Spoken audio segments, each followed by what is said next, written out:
lean manager, a lean practitioner respects all of their people just the way they are, but they respect them too much to leave them there. I don't know about you, but the memories I have of my high school cafeteria aren't exactly good. I remember long, slow lines and pretty bad food. That's the bad news. The good news is my guest today is making massive changes to the high school cafeteria he works at, and as you'll hear, lean thinking is behind it all. His name is Willy Bustillos, and he's a food service manager for a high school in the Anaheim, California area. On today's show, Willy and I talk about how they got started with lean, how they initially focused on the many tools of lean in order to deal with things like a 4.9 second takt time. Willy then shares how he had an aha moment when he first learned and began practicing Toyota Kata. Now, show notes for this episode, which will include links to everything Willy and I discuss, can be found over at gembapodcast.com. Just look for episode 205. You can also check out Gemba Academy's Lean Learning System over at gembaacademy.com with a fully functional trial. Now, let's get to the show. All right, Willy, welcome to the show. Hey, thanks for having me on, Ron. All right. Well, this is, we've done a lot of podcasts over the years, and I can't say that we've ever talked to anyone that is in your field of work, which is hard to believe because we've done a couple hundred episodes. So I'm really excited to talk about the Lean School Lunch Program. So this is pretty exciting. I know many listeners here have children who go to school, and all of them probably have been a customer in the cafeteria of one manner or another, whether they're buying something or eating there, just to see how someone like yourself and your organization is applying lean to improve that really important part of our children's lives is it's pretty exciting. Right. So, all right. Well, hey, let's go ahead and begin kind of old school, like we've done in the past with a quote. Do you have a quote that you like? Yeah, I'd like to share a quote with you guys. It comes from Peter Drucker, one of my favorites. Yeah. And the quote says that a focus on rules creates a bureaucracy, but a focus on mission makes an organization effective. What's that mean to you? Well, I think especially with programs that are so regulated, sometimes you can become distracted by the rules, and that becomes your primary focus if you're not careful to step back, to focus on your mission, your purpose, your goal, connect that to the challenge, connect that to your target conditions, and make that part of your frontline operations. Yeah. You have to keep the big picture in focus, and you have to have your daily operations aligned with that. Yeah. Love it. Love it. All right. Willy, tell us about yourself and maybe how you first got introduced to lean. Sure, Ron. Well, I've been working in the food service industry for my career. I began my work as a chef restaurateur. I had my own Mexican food restaurant that I bootstrapped and got started and eventually sold off. And after that, I wanted to go back to school and study more culinary and nutrition. And after that, I got into managing school cafeterias, managing the school lunch program. And the first time I came across lean, I guess you could say, was early on in an indirect way. I grew up in a family that bought and fixed up Toyotas. And I remember one day changing the oil in my brother's Tacoma. Mm-hmm. And I loosened up that oil filter way too early, and oil started gushing out. Okay. And I thought I was going to have a disaster on the garage floor, but by some engineering miracle, the oil dripped down the frame and right into the drip pan. And in a small way, that just represented so much thought into that work, that engineering. It didn't have to happen that way. But I remember thinking, wow, what kind of a company would do that? It's what attention to detail. Yeah. And so in an indirect way, that's lean. And later on, during my weekly visit to the library, I came across this book, The Toyota Way. And I'm like, hey, that looks pretty cool. I read it. I fell in love with it. I caught a vision of what lean could look like applied to the food service industry. And I've been hooked since. Now, were you working in the high school already when you came across the Toyota Way, or is this before? This is before. Mm-hmm. Yeah, so it's been brewing in my mind before that. Mm-hmm. Yeah. Mm-hmm. Mm-hmm. Love it. Love it. All right. Well, so talk a little bit about the school lunch program and what you do, and it is a high school, correct? Yeah, that's correct. Okay. Currently, I'm working with the high school level. Mm-hmm. And nationally, the school lunch program, we feed over 30 million students a day. Wow. And over the course of a school year, we're talking over 5 billion meals served per year. Okay. And we're talking 100,000 schools participating in this program. So I get to manage one of those high schools. Mm-hmm. And I love what I do because when you think about it, this is the only guaranteed meal that some of my students get. Mm-hmm. And so it's a cause that I believe in, and I'm very proud to be a part of. Mm-hmm. Mm-hmm. And what I do on the site level, what my dream is I want to develop an effective, school cafeteria program that has lean working in and through it. So I want to create a model of lean in the school cafeteria that I can share with other people, and I'll make a difference in this world. And I believe that, if lean can work in the school cafeteria, then it could probably work anywhere. Yeah.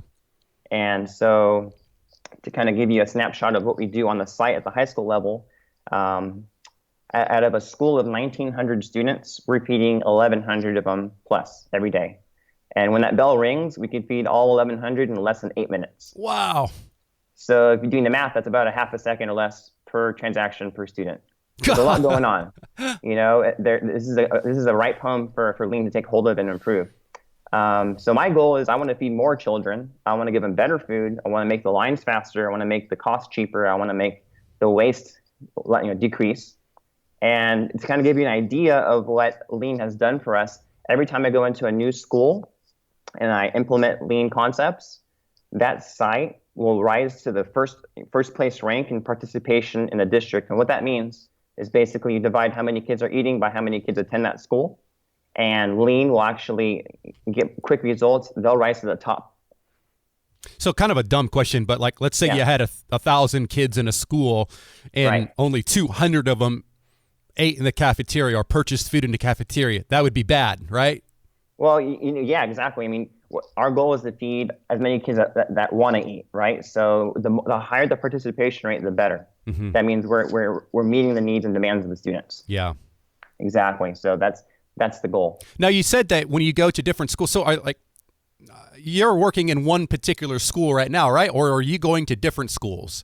Help me understand that. Yeah, correct. I manage one particular site, the operations on that site level. Yeah. And on occasion, if the district needs, as they're opening in different schools or whatever the case might be, then I might move schools and bring my lean tools to that new school site. Mm-hmm. Mm-hmm. Yeah. So if you were to come to my kids' high school here in Texas and walk, I mean, I'm just generalizing because you obviously don't know because you haven't been here, but like, would you guess that if you walked into the cafeteria, and I don't want to pick on Texas, Iowa, California, Ohio, doesn't matter, anywhere. Would it be a mess, you think? Well, you know what? I would just say in general, to be fair, kitchens can be a messy place, a very busy place. Mm-hmm. And, management system, I think, is the kind of the root problem a lot of times. Mm-hmm. So I would say that there's plenty of room for growth, any kitchen across the country. Yeah. That lean is needed, I would say. Yeah. All right. Well, let's walk through the journey, of sure. how you did this. Just, I don't know, start at the start, if you will, and tell us how you got going with lean in your cafeteria. Yeah, absolutely. Well, I was new to my role a little over 5 years ago. Okay. And I came in with fresh eyes, and I did notice that there was this reoccurring issue with a lot of the team members, frustrated and upset with each other. And I wanted to do the right thing and just slow down and really understand what's going on. Ask myself why and why again. And I did notice that at some of the routes, there was unevenness in the workloads and some frustration because of that. And there were some elements of hidden factory going on, people hiding in certain things and whatnot. Okay. Mm-hmm. So it was a real practical need. I needed to even out the workload, and what I decided the next step would be to make what was going on in the kitchen visible, just document it. And so we came up with what I call the responsibility board, which basically is each team member's responsibilities listed in like checklist form. Mm-hmm. And we attach how many minutes each task, takes, and obviously divide that by how much operating time each person gets, and you get a workload percentage off of that, real basic. And so we do that for the whole site. We put it all on the wall, and we had the whole team come over and say, okay, is this reality? And there was some obvious things that we needed to fix, because it was in black and white and in mathematical terms that, yeah, this person was overloaded. This person's rowing at 100 miles per hour, and this person's not paddling at all, as fast at all. So we need to balance our team out. So we're all rowing that boat together. And it was great. It was effective. It brought a lot of clarity. It becomes like this living document that everybody is vested in, because as the team rotates in these different jobs, it's a fair rotation. It's nothing off balance. Yeah, it sounds like the classic, we talk about the 3 M's, right? Muda is the one everyone talks about, waste, but Muri is that overburdening, and then Mura is unevenness. So it sounds like you were probably dealing with, obviously probably everyone has Muda, but Muri and Mura as far as overburdening your folks and with the unevenness. Is that fair? Exactly. It's very fair. And it's exactly. And it was a great tool. It continues to be sort of our daily go-to, communication. What we're supposed to be doing, how we're supposed to be doing it, is it even? Mathematically, we could prove it's even. Mm-hmm. And on a cool side note, too, is that whole idea of shared destiny. I know, like, studying some of the lean, ideas, that the shared destiny of working with your union, hand in hand, because if we both win, if we both survive, we both win. If one fails, we both fail. And so obviously I work in a unionized workforce as well. And this kind of a tool was well received by them, because it really proves that it is a fair workplace, mm-hmm. and everyone has a voice. So it's very applicable, mm-hmm.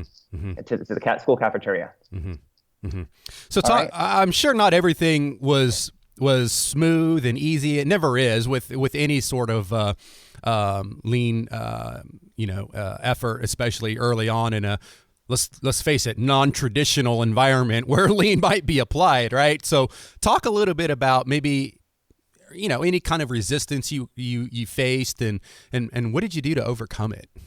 Oh yeah, exactly. You're absolutely right. Anytime anything's new, there's that human tendency to push back, not want to go with that. And so I'd hear comments like, Toyota, what are you talking about? And things like, we're not babies. You don't need to spell it out so clearly, and we know our jobs. And I understand, coming into a new workspace, you have to respect your crew. A lot of these team members have been here for 20 plus years, and they do know their work more, better than anybody else. I always have the attitude, and I say just, hey, let's just try this out. If it helps, great. If it doesn't work out, we can always go back to what was there before. And sometimes it's hard to explain these concepts, one-piece flow, this and that. These are new concepts coming into an established, work environment. So, after doing taking these steps, and the results start to happen, the results speak louder than the words.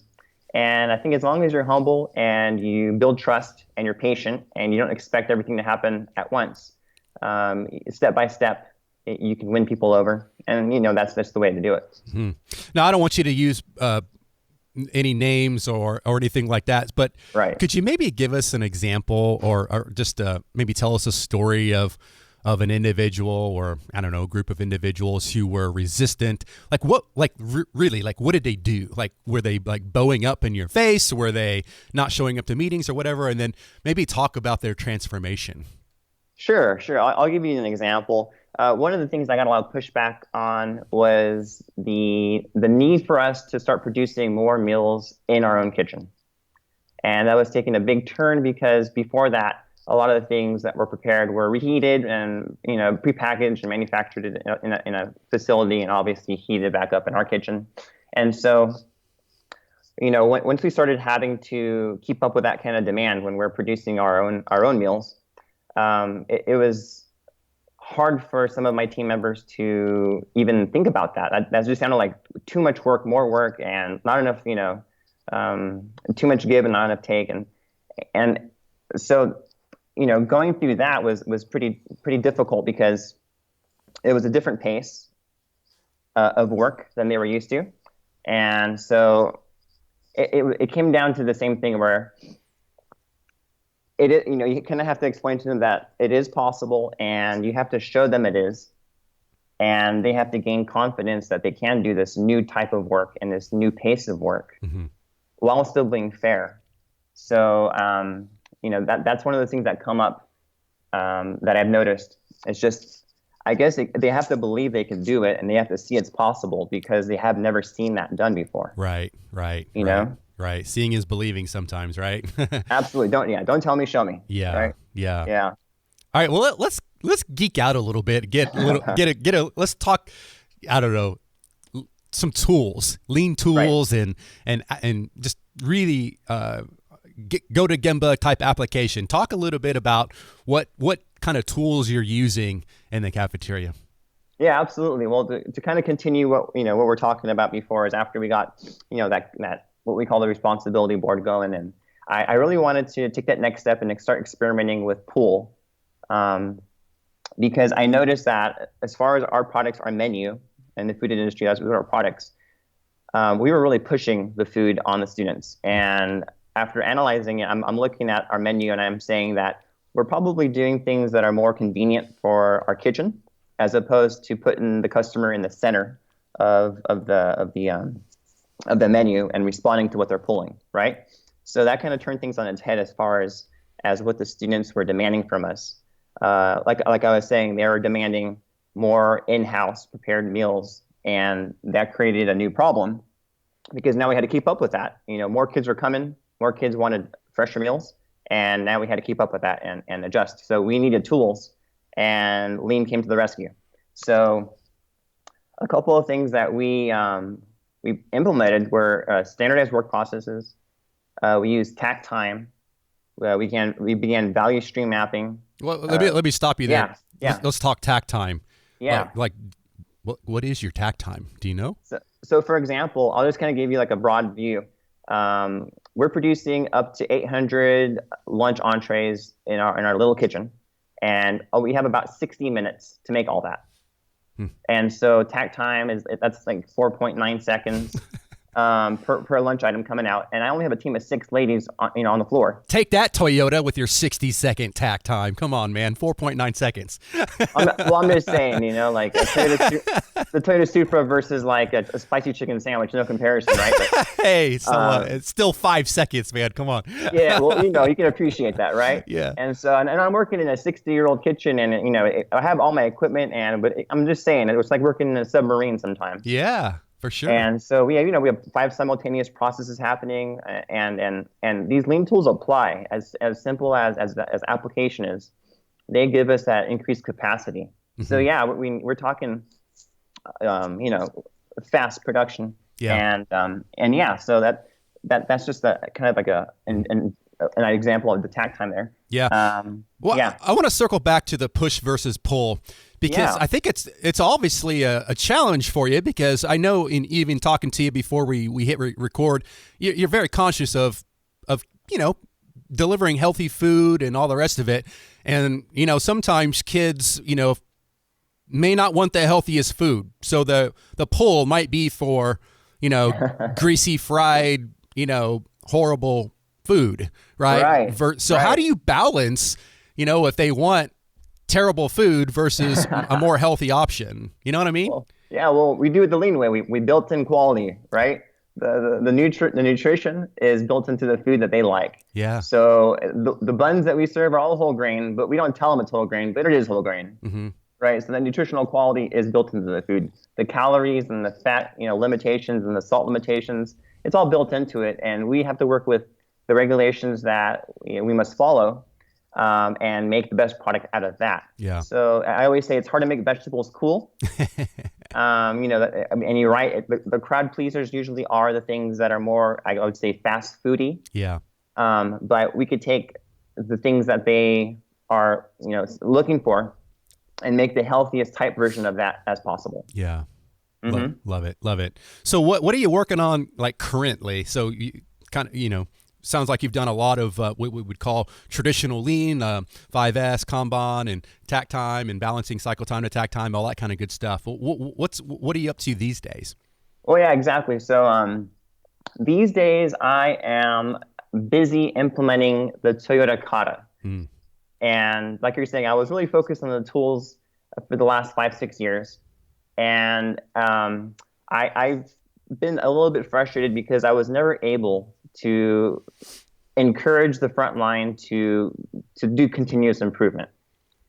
And so, in the past, I had this misconception that it was sort of a spontaneous thing, and if the environment was right and they had the tools, accessible and the training, they would just kind of start happening, right? But it never did.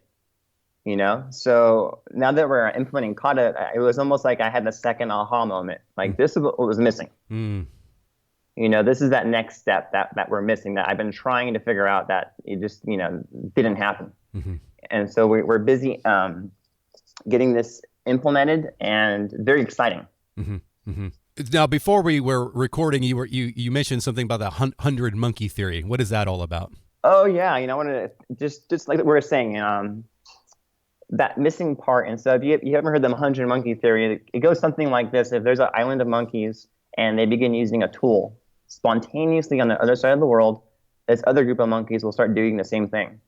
And it's just an idea that sort of at the right time, the right idea gets widespread. And I kind of feel like it's happening with the kata. Like it's a lot of people are having that moment, like, yeah, that's what was missing. And we're kind of in that thing where it's all over the place and it's spreading. And it happened to me too. I'm like, it's exactly what we needed. So where are you at with kata? Like, are you like really practicing it? Like, you've set a challenge and you're working on target conditions and identifying obstacles, or where are you at? Yeah, well, currently we are practicing daily, and I'll kind of talk about how we got to this point. Because at first there was a need for us to cut out time out of our day, because we really weren't giving a home to kata. And so I wanted to have half of our day,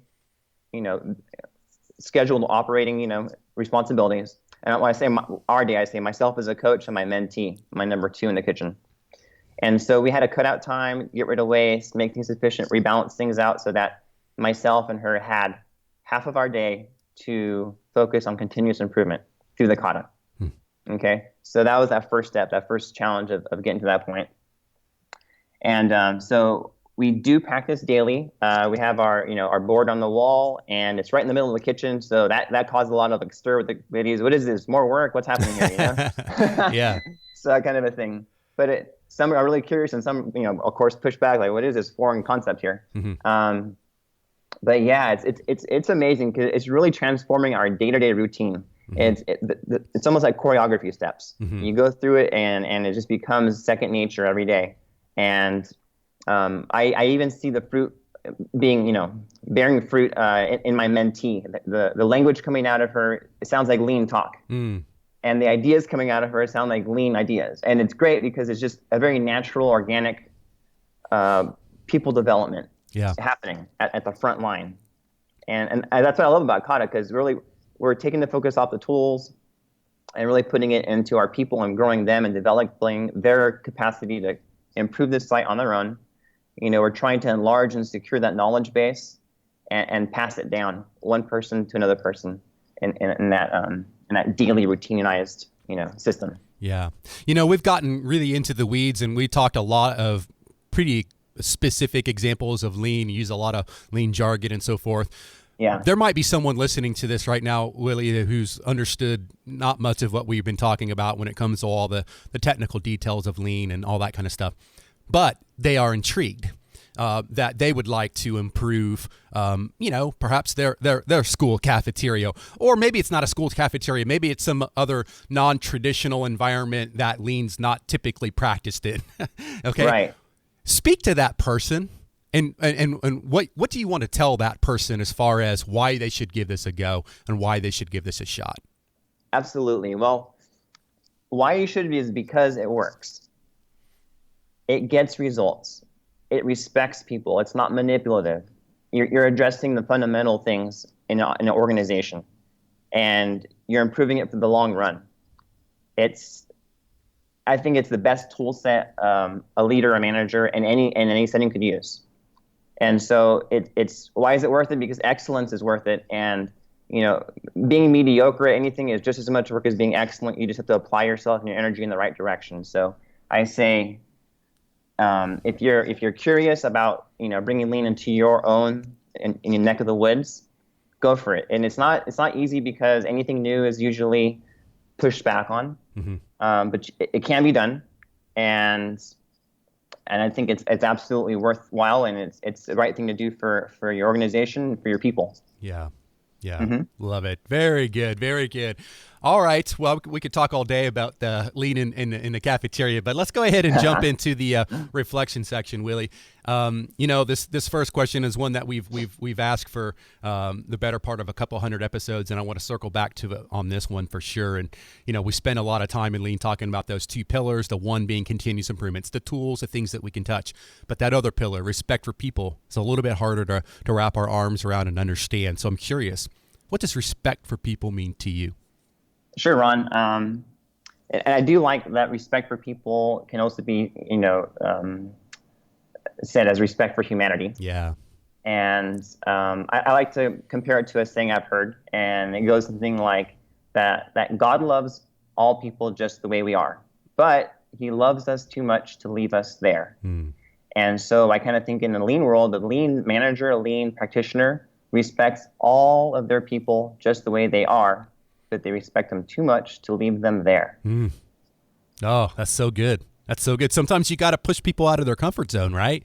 Yeah, exactly. Yeah. It's unconditional love and acceptance for where they're at now. Yeah. And you want to see them grow and get to that next level. Yeah. Very good. Very good. What's the best advice you've ever received?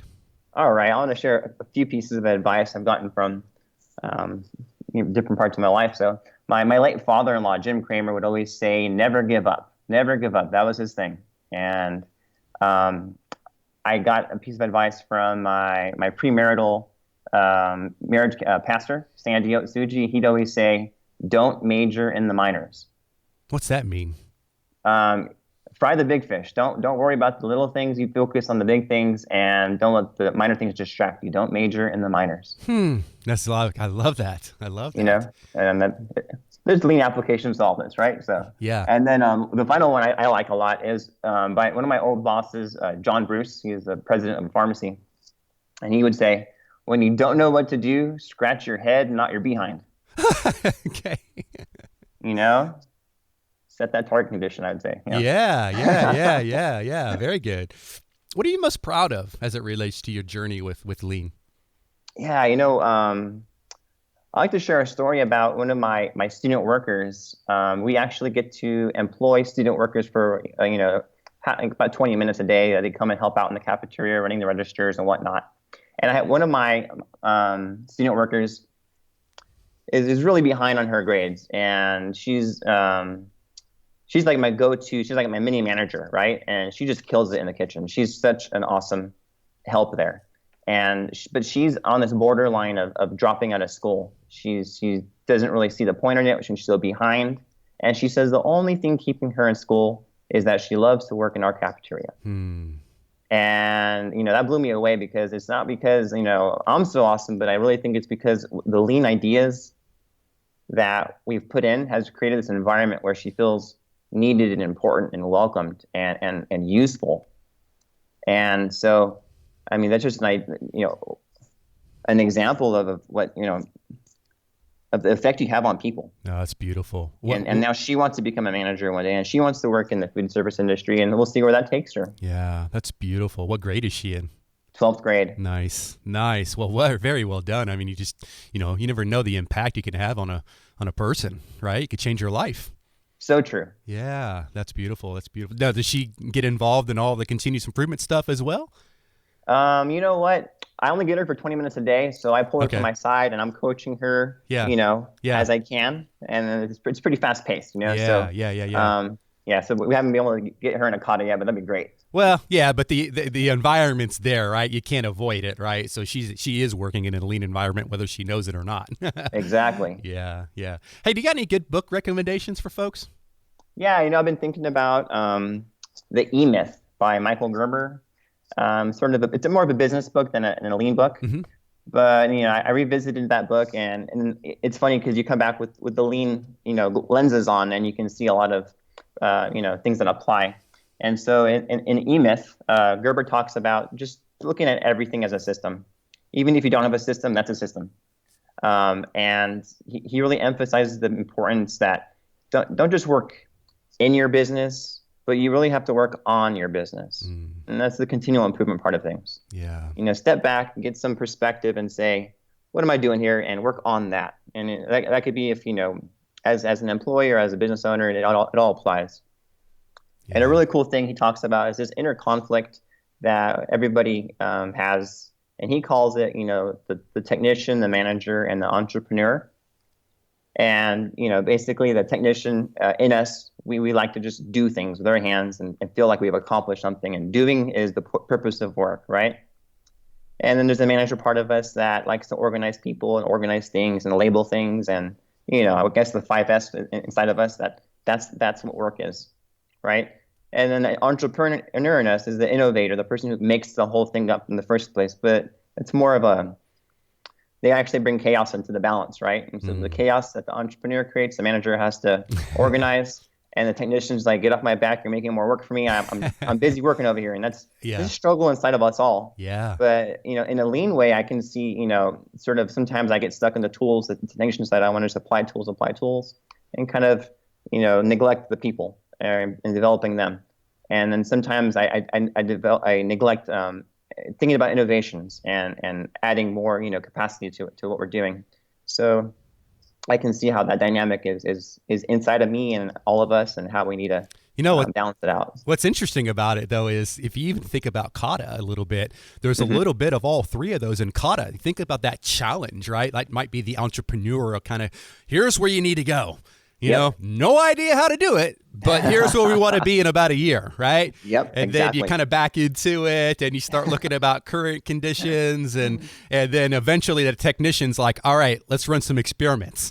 Right? Exactly. Yeah. I got that connection too, and I'm glad you see that too, because I'm like, that's exactly what it is, and it's there, and it's in effect. But you need all of them, You do. That's why I here at Gamba Academy, there's three partners, me, Kevin Meyer and John Miller, and we're all very different. I'm the crazy spaz, guy going a million miles, and John's, super analytical, always thinking big, and Kevin's the business, genius, kind of thing, right, of the group. And so it's like, it's all three of us drive each other crazy from time to time, I'm sure, because we're all very different, but we all play a different role in the whole machine, right? And so exactly. I think you need that. Yeah, you do. Yeah. Absolutely. Yeah. Awesome. Well, hey, Willy, this has been a fantastic episode. I'm so glad that you came on. And, I like I said, I've got kids, and I really appreciate you for the work that you're doing. I know you're not at my kid's school, but, maybe one day the work will come over here but keep up the great work. I mean, gosh, you're impacting a lot of lives, in a very positive way. So thank you, and keep up the good work. And let's go ahead and wrap things up, Willy, with maybe you sharing some final words of wisdom, and then definitely tell folks how they can connect with you. Yeah, thanks, Ron. I really appreciate that. And so some last words real fast. I like to remind all of us practicing this thing called lean that it's not just about the tools. We always have to be thinking about the purpose, our people, and the processes. Mm-hmm. And if you want to connect with me, please get a hold of me on LinkedIn. The name is Willy with a Y. Last name is Bustillos. That's B as in boy, Ustillos. Nice. And I'd love to make some connections with you. Yeah. Awesome, Willy. Well, thank you again. Keep up the great work. Hopefully we could meet up face-to-face one day at a conference or something like that. But really, maybe we'll even reconnect here in, I don't know, a year or so, just to hear all the amazing things that you've done over the last 12 months. Hey, that'd be great. All right. Well, you take care, and thanks again, Willy. Hey, thanks, Ron.